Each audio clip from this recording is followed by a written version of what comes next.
Ibu, saya dengar ada beda anak tadi Gontor dua. Iya, ada dua anakku itu di situ.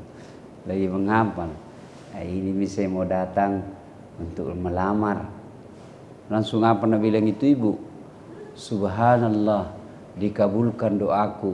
Waktu saya umroh, memang saya berdoa, ya Allah, kalau ada yang lamar anakku dan baik agamanya, siapapun dia, saya terima. Saya bilang dalam hati, masuk gigi satu. Amam ini, aku bilang amam Mika, aku bilang baik agama, penceramah nak kene. Kecuali Nabi bilang baik kerjanya, mundur kak. Muhammad sallallahu alaihi wasallam. Yang pertama saya salah undang. Saya dikasih tahu jam 10. Jadi saya datanglah jam 10. Ternyata undangan jam 8. Jadi pada saat ini bukan saya yang salah, tapi yang mengundang saya.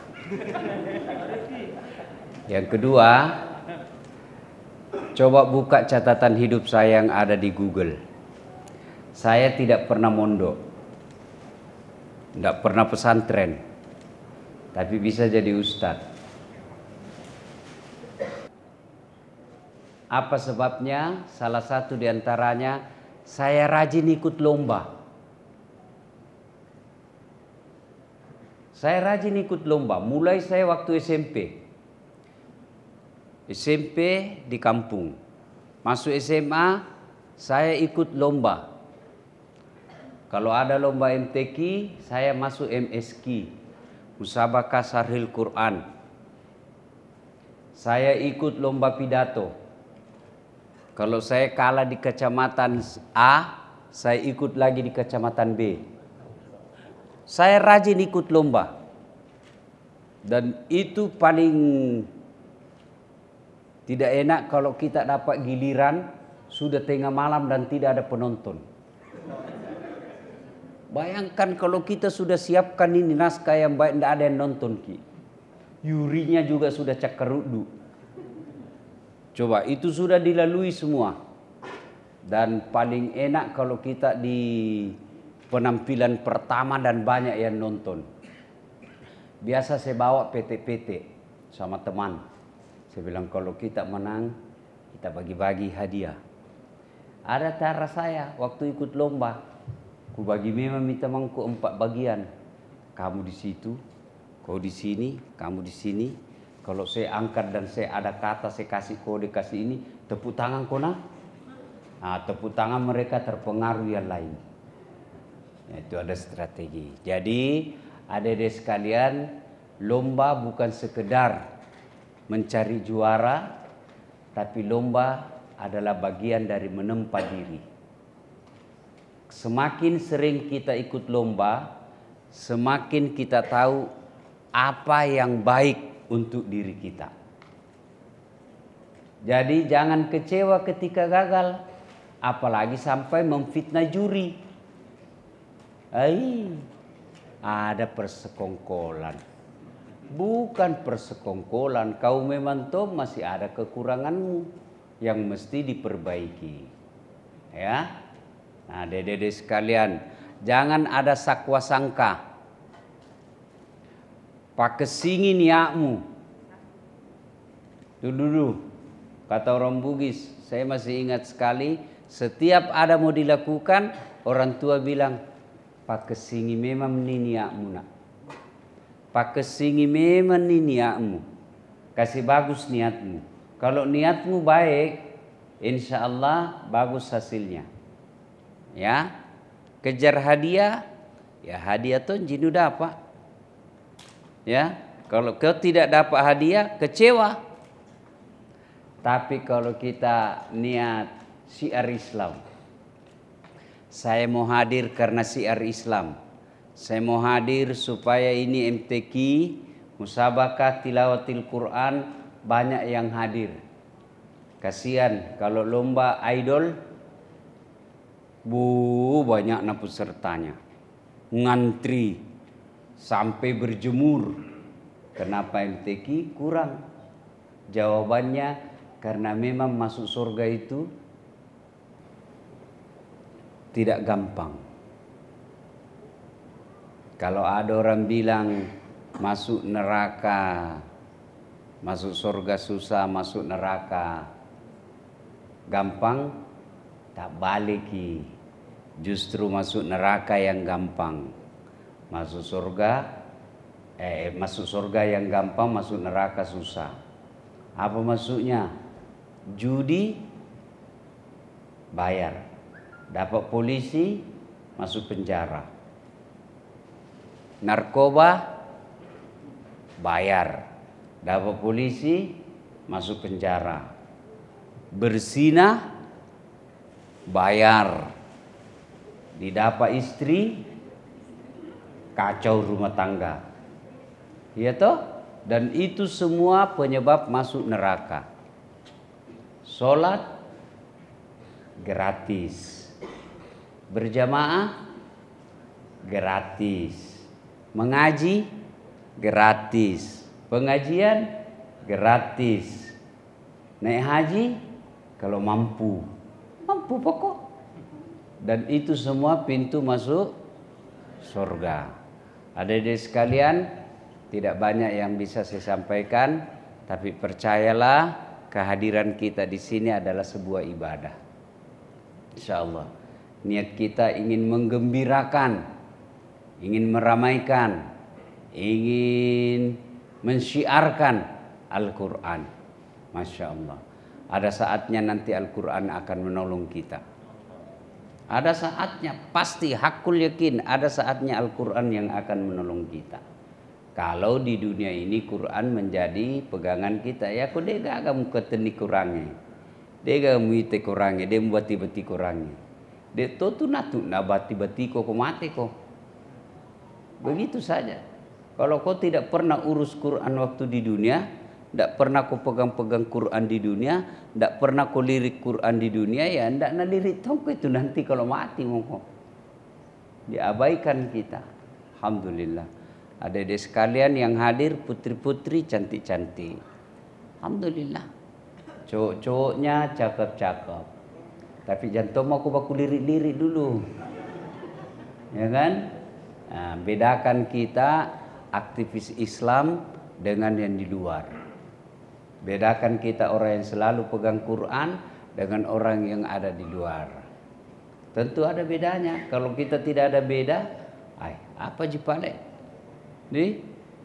Nah, saya kira demikian. Saya tidak tahu apa lagi mau kujelaskan. Nah, kalau ada yang mau bertanya, saya kasih waktu. Silahkan. Saya ini semenjak sakit, saya bilang bersyukur kalian yang sehat. Mau sekali mak saya rasa ceramah. Kalau saya lihat YouTubeku waktu saya masih sehat, saya bilang segarnya saya punya wajah. Sekarang, ya silahkan. Asal jangan tanya Ustaz pilih presiden mana. Terima kasih Pak Ustaz.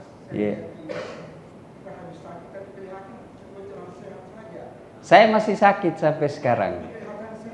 Alhamdulillah.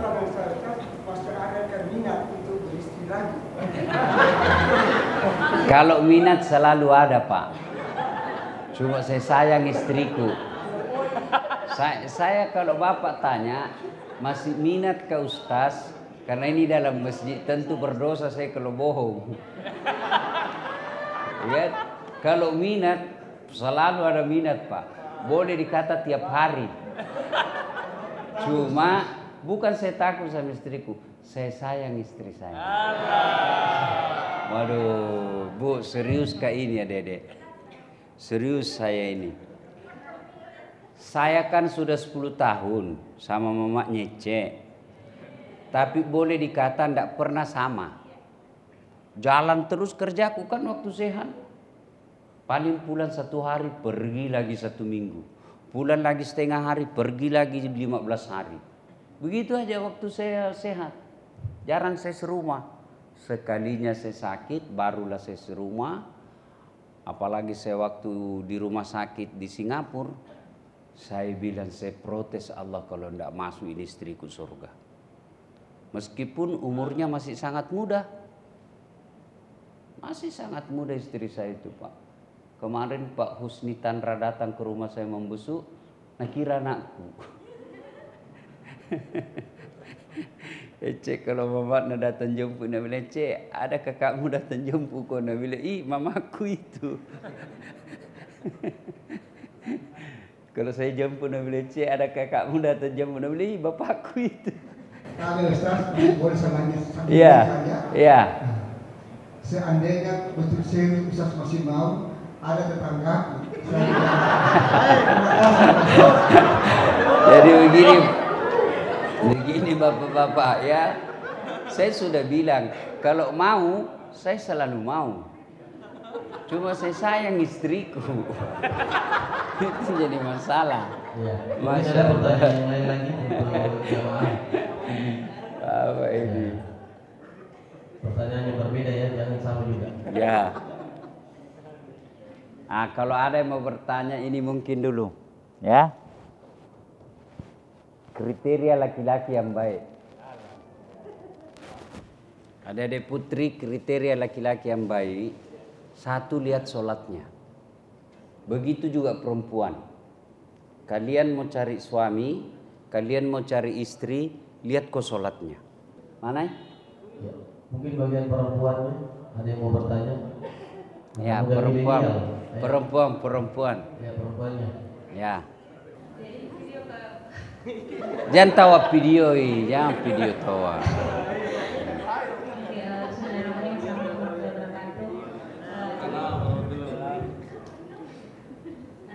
Mau kalau tanya Ustaz, bagaimana cara tahu ada temanku?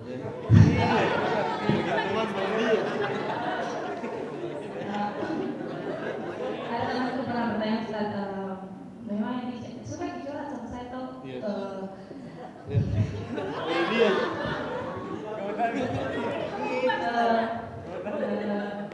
Iya, bertanya sama saya Ustaz, cuma tuh tidak tahu Kak mau bilang apa sama dia, jadi mungkin mau katanya bagaimana caranya, dia bilang begini sama saya, bagaimana caranya yakinkan ini pasangannya untuk segera ini halalkan ya. Terima kasih. Pertama, ada deh, ini serius. Dengar dulu deh, ini serius ya. Banyak orang sesat karena salah memilih tempat curhat. Itu dulu. Jadi kalau mau curhat, lihat dulu siapa temanmu curhat. Ya. Jangan sampai kau curhat ember bocor. Ya, disuruh simpan rahasia malah nabongkar rahasiamu. Besok-besok ada yang mau lamar kok, rahasiamu yang tadi itu sangat rahasia, terungkap gara-gara tempatmu curhat salah tempat. Ya, curhat kepada ibu bagus. Karena itu orang tua, tidak mungkin nak kasih kau jalan keluar yang keliru. Kenapa mesti malu? Dia ibumu, tidak mungkin dia rahasiamu itu yang sangat rahasia dia cerita. Lebih ke cerita ke ibu, itu paling baik. Sambil kau menangis, kau peluk-peluk ibumu, itu kau peluk sorga. Dan pasti dia kasih kau jalan keluar yang baik. Ma, ada ini yang suka Kak, tapi begini. Itu jauh lebih tepat kamu tempat curhat kepada ibumu. Ya? Dan dia akan cerita ke suaminya. Entah lain bapakmu. Ada yang bagus suka ini anak tak begini. Nah, bapaknya akan kasih tahu itu anaknya yang laki-laki. Coba ku selidiki siapa ini yang laki-laki. Nah, ternyata sudah nak selidiki. Baik ji Pak, keluarga baik. Sudah suruh melamar. Kalian juga cewek, jantung mah kok lama mau dipatolo-tolo. Dijanji-janji jago silver queen. Paceton. Malam minggu dibawakan coklat tak satu. Berbunga-bunga mimekar. Jam mau kode pacaran. Saya mau tahu, saya sama istriku yang di rumah itu tidak pernah ketemu. Tidak pernah aku lihat foto. Jadi ceritanya begini. Saya ke pesantren Darul Istiqomah. Sebelumnya saya lagi di bandara, ketemu Prof. Penny Haju, dosen guru besar FKM Unhas. Dia bilang, Ustaz menikah kok, tidak enak jadi mubalik tidak diistrimu. Mubalik kiri kanan nasihat perkawinan, baru kau tidak diistrimu. Saya bilang, tidak ada, langsung dia bilang, ada keluargaku sarjana Quran di Gorontalo, kalau kau mau. Baiklah, pulang dari Malaysia, baru kita pergi lihat, kenalan. Pergilah saya Malaysia, waktu itu saya lagi ambil S3. Nah, sudah pulang dari sana, tiba-tiba saya lagi mengajar. Saya kan dosen di Sospol Unhas. Saya lagi mengajar, tiba-tiba na SMS, Kak, belum ada WhatsApp waktu itu. SMS, woi bagaimana? Mau ikut pergi acara nikah massal? Waktu itu di Darul Istiqamah ada nikah 40 pasang. Dan menikah 16 tahun, 17 tahun. Cepat-cepat menikah semua perempuannya. Lalu dia bilang apa? Tidak bisa menghafal kalau jatuh cinta. Kalau dikasih menikahi, hafalannya fokus. Sudahlah, ikutlah saya. Begitu saya ikut, tiba-tiba ada ibu-ibu disebut namanya. Padahal ada gubernur, ada ketua DPR waktu itu. Tapi ini disebut, terima kasih kepada Ibu Haji Nadira yang telah membantu acara ini. Saya tanya Prof. Penny, siapa itu? Satu-satunya ibu-ibu disebut ucapan terima kasih. Dia bilang dia membantu ini pesantren, banyak membantu pesantren. Wah, sekalinya naik mobilnya, wah, mobil waktu itu yang dipakai mobil seperti mobilnya presiden. Dia bilang, wih, hebat ini. Saya tidak tahu kalau dia itu yang punya. Oh. Dia bilang ada anaknya di Gontor. Prof. Penny Haju ngomong waktu itu, dia bilang ada anaknya penghafal Quran 2 di Gontor. Memang kasih kenal Kak. Dia bilang bagaimana sepupuku? Saya bilang mana saja yang cepat. Kenalan saya itu ibu. Sudah itu hari Ahad saya kenalan, Jumat pi melamar. Ahad saya kenalan ibunya, Jumat saya pi melamar. Saya ingat sekali, selesai khotbah saya itu ada di Jalan Alauddin Masjid, komplek BNI atau komplek BIK itu. Ada masjid di situ kan? Ya? Komplek BI ya? Nah, selesai saya khotbah, langsung saya bilang, saya lebih pi melamar. Saya kasih tahu sopirku, kau tahu Limbung? Saya waktu itu saya belum tahu itu Limbung. Dia bilang sopirku, saya tahu nih, ayo kita ke Limbung. Pergilah saya ke Limbung, bayangkan bos. Dalam perjalanan baru saya telepon ibuku. Mak, melok kalau letu. Dia bilang mamaku, ni kan melok mau letu ki. Kadaka apa kepala korang. Wih, makasih. Masalahnya na puji moko kah? Dia bilang masalahnya dia suka aja kok kah? Saya bilang ini juga saya belum kenalan. Wih, kalau doa nggak bawa nak. Saya bilang doakan saja saya. Baiklah, pergilah saya melamar. Itu saya telepon itu yang penghubung. Dia cuma bilang pokoknya toko Nas Group. Itu Nas Group. Pergilah saya. Dia dapatlah itu. Enggak percaya saya bilang ini bilang Nas Group. Sampai saya tanya sopir, coba kok ini jika ini nih.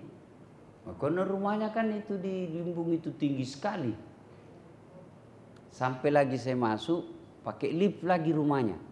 Bayangkan kalau di kampung baru ada rumah pakai lift. Biasanya mall dipakai toh. Saya bilang dalam hatiku, saya bilang sama sopirku, pulang maki saja deh. Orang Bugis bilang, dek datang kaki, dek datang kaki. Pulang maki, nah bilang sopirku, tak kalah di sini maki Ustaz. Naik saya di lantai 4. Langsung saya bilang, cerita dulu, saya perkenalkan siapa diriku. Cuma kan boleh dengar semua orang. Jadi saya baku bisik-bisik nih, berdua, baku dekat sama ibu, saya panggilkannya ibu. Sudah itu cerita-cerita langsung saya bilang, Ibu saya dengar ada beda anak tadi Gontor dua. Belum, iya ada 2 anakku itu di situ. Lagi menghafal. Nah, ini saya mau datang untuk melamar. Langsung apa bilang itu ibu? Subhanallah, dikabulkan doaku. Waktu saya umroh, memang saya berdoa, ya Allah kalau ada yang lamar anakku dan baik agamanya, siapapun dia, saya terima. Saya bilang dalam hati, masuk gigi 1. Amam ini, aku bilang amam Mika, aku bilang baik agama, penceramah nak kene. Kecuali nak bilang baik kerjanya mundur kak. Tuh, nak bilang baik agamanya, aku bilang masuk kategori ini karena ke penceramah kondang tuh. Tapi belum Pak Kondang waktu itu, tuh belum banyak yang kenal saya, belum masuk, belum punya channel YouTube. Sudah itu langsung nak bilang, tapi saya bapaknya. Masih ada bapaknya lagi di Singapura. Tapi tanam maki, soal bapaknya saya punya urusan. Saya bilang lagi, masuk gigi 2. Umumnya. Jadi adik-adik sekalian, jangan kau terbawa tradisi yang tidak ada faedah. Uang panai. Ngapain uang panaimu banyak? Habis pesta, diambil memakmu. Lebih baik sunrangmu yang banyak. Mahar yang banyak, karena mahar itu haknya perempuan, tidak boleh diambil suami. Besok-besok mau kau cicil rumah, suamimu bisa pinjam dulu. Ada dulu uang panai itu, uang mahar dulu 150 juta, bisa kasih pinjam dulu 100 juta. Itu berdosa kau kalau kau ambil itu. Harus kau, kalau kecuali dia bilang, dede, kenapa saya pinjam-pinjam?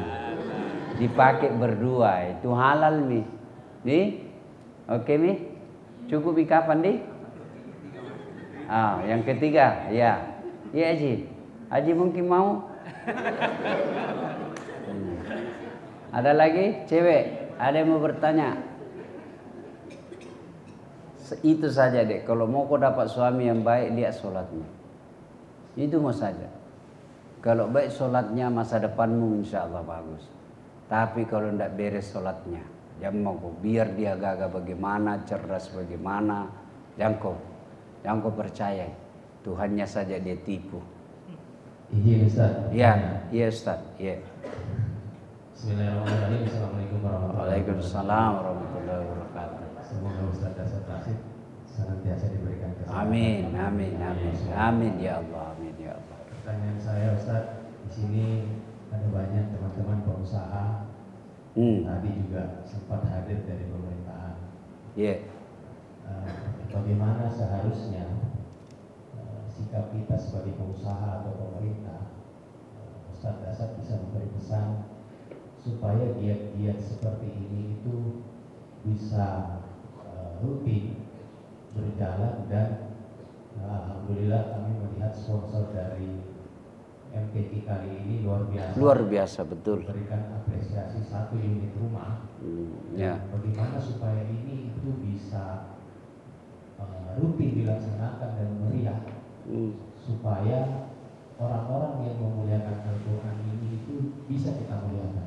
Terima kasih Ustaz. Terima kasih. Waalaikumsalam warahmatullahi wabarakatuh. Allah itu tidak pernah melarang kita jadi pengusaha.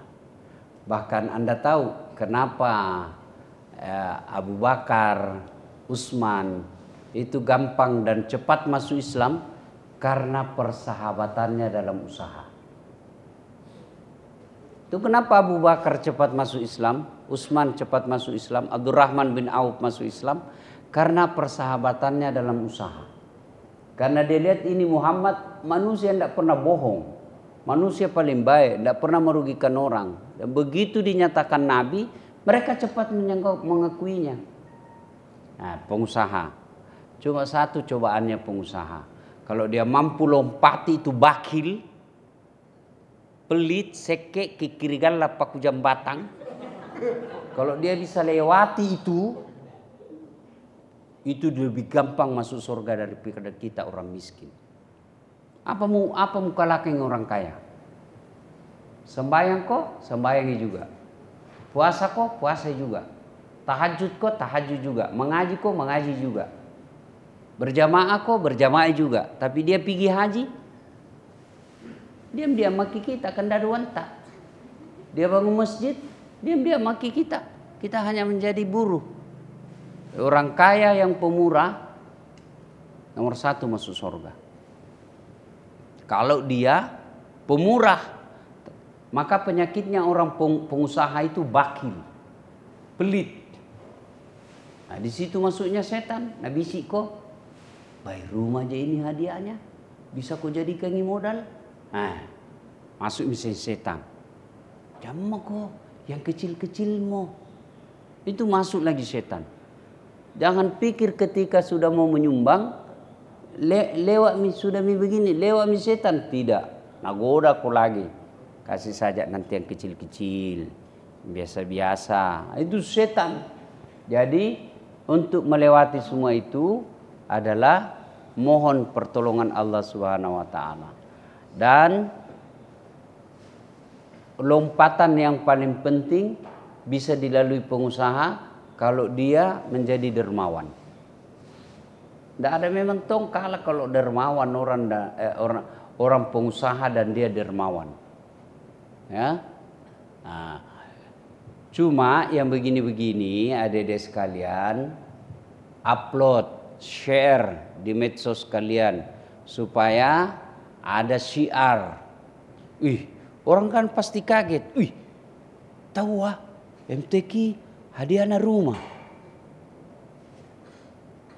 Itu bisa membuat orang surprise. Hadiahnya tahu mengaji rumah. Ya kan? Dan luar biasa terhadap aktivis qori-qoriah. Tidak gampang tong itu mencari qori dan qoriah. Mudah-mudahan yang menang menjadi qori atau qoriah yang istiqamah mendendangkan Al-Quranul Karim. Saya masih ingat Ustadz Bahar, saya masih sering dulu lihat beliau ikut-ikut lomba di MTQ, ya, sama saya waktu itu. Alhamdulillah dengan izin Allah kita eksis tetap sampai jalurnya sekarang. Alhamdulillah. Mudah-mudahan yang menang kalau mau ada masjid saya nanti kalau dia mau. Jadi imam di masjid saya, ada masjid saya bikin, ada ruang khusus imam. Jadi bukan bilang dibikinkan kamar kecil, jadi saya bikinkan tersendiri untuk imam. Ya. Ada kalau mau, ada di kampung saya. Itu lebih cantik lagi rumahnya imam. Saya kasih kamarnya ber-AC, lengkap dapurnya. Ya. Pokoknya saya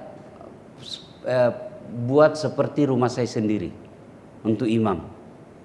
Nah, cuma agak jauh dia di kampung di Pindrang. Nanti ada finansial, tetap ada. Nah, kalau ada yang mau, silakan nanti hubungi nomor telepon dan nomor telepon atau langsung ke saya. Ada juga yang masjid yang lagi saya bikin di Talasak City. Nah, itu rumahnya juga imam saya pisahkan. Ya, memang rumah untuk imam. Ya, bukan bilang ini kan kalau di samping-samping tidak bisa masak. Tinggal hanya sekejap saja pergi. Ini rumah saya bikinkan untuk imam, untuk menghargai imam. Ya, karena kalau imamnya bagus, insya Allah baik. Imam di kompleks saya, ndak artinya memang baik caranya membuat kita khusyuk sholat. Saya senang. Saya bawa umroh nanti insya Allah bulan 7. Ya, rezeki kalau ada adik-adik sekalian, bagus cara imamnya. Mudah-mudahan suatu ketika saya dengar di masjid, cocok jadi ini, ayo kita pergi umroh. Ya, ini nanti insya Allah bulan 7 ada 17 orang kita kasih umroh. 10 polisi, yang 7 imam dan marbot. Mudah-mudahan suatu waktu bisa umroh bersama saya, insyaallah. Amin. Terima kasih. Terima kasih. Selamat bertanding, selamat berlomba.